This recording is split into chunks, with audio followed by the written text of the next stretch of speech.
very important items for the devotee to partake of to purify his body. And that's bodily purification, but then there's also mental purification, which is done by chanting mantras. For example, before we perform any item of worship, we perform the achaman. We apply tilak to the body in 12 places. And then we say so many Vishnu mantras, and these are for the purpose of internal cleanliness. See, and then we can chant our japa mantra, and we have a pure mind and pure body. So this cleanliness is the next thing. And then the next thing is mercy. I've spoken on this many times, that when a person becomes wealthy, their duty is to give in charity from their surplus wealth. So a person who has advanced in spiritual knowledge, they have so much knowledge, so much wealth of understanding. It's their duty to give this away and to share it with others. If we simply cultivate our own spiritual welfare and then we don't share that with others, we're miser. Just like Scrooge. Everybody knows what a rascal he was. Why? Because, what's this?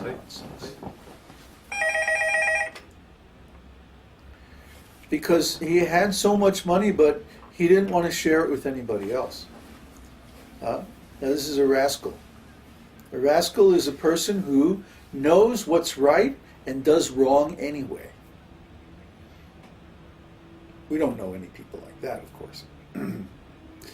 But a rascal is a person who's intelligent. An idiot is somebody who doesn't know. See?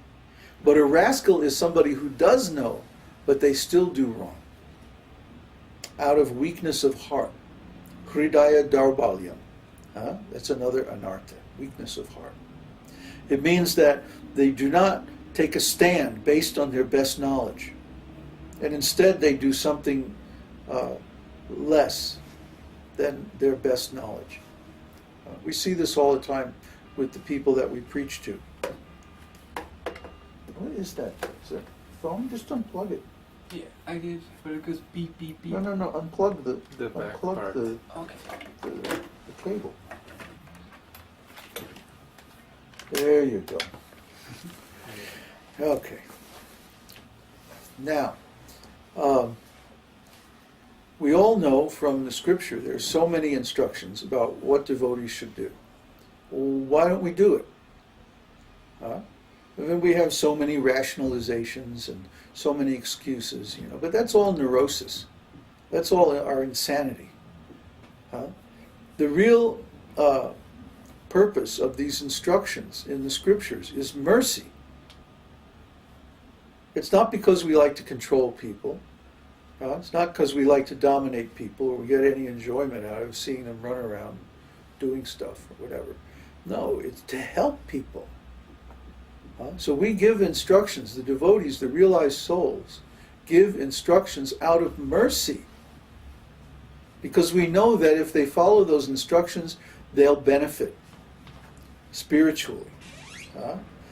So we give instructions in spiritual life to help the people advance, to help them improve their condition. And if they don't take advantage of those instructions, then they're simply fools.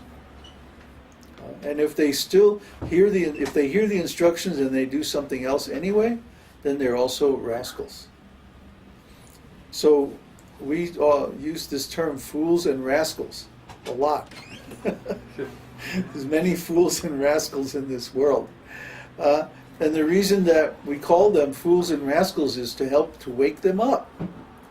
That, hey, you're being a rascal, you know better, and you're still doing the nonsense. What's wrong with you? You're acting in a self-destructive way. We're not doing anything to hurt you. We're trying to help you. The example is given if somebody falls in a well. Like in the old days, they would just dig a hole in the ground, and the water would come in, and there would be a well. Sometimes they would build a little house around it or something, but sometimes they would just leave it open. Well, later on, if people go away and or the well dries up, and there's nothing growing in that field, just a bunch of weeds, and you go in that field and you don't know where that well is, or you could fall in. And if you fall in a covered well or out in the middle of nowhere, oh boy, you're in trouble. You can't get out. Somebody has to come and throw you a rope and help you to get out. So if we throw a rope to someone who's stuck in this material world, which is like a dark well, like a blind well, if we throw them a rope and say, okay, grab the rope, don't you tell me what to do.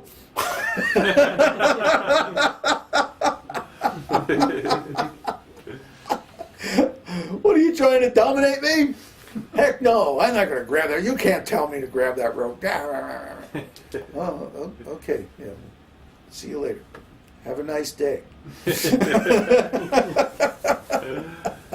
No, you're a fool and a rascal. You should grab that rope so we can pull you out. What's wrong with you? You want to die in there? Huh? Fool. You're a fool if you don't accept these instructions, because they're given from an attitude of mercy. We have performed this devotional service and got the result. We know how good it is. And we can see that you don't have that result. We can see that you're suffering. We can see that you're performing self-destructive activities. We can see it. We can see that you're ignorant. We can see that you're acting like a fool. So take the rope, follow the instruction, then we can pull you out. Otherwise, we can't force you to grab the rope. You have to grab it by your own strength. But we can tell you, hey, grab it like this, wrap it around your leg like that, and we'll pull you out.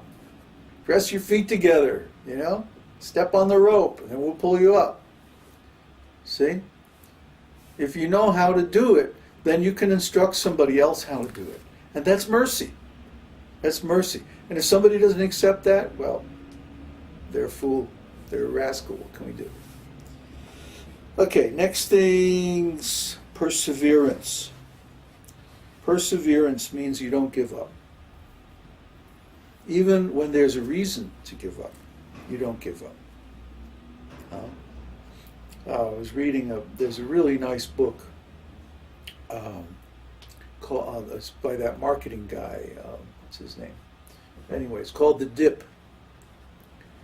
And he's talking about how, when a product is first introduced and it's really new, everybody wants to try it.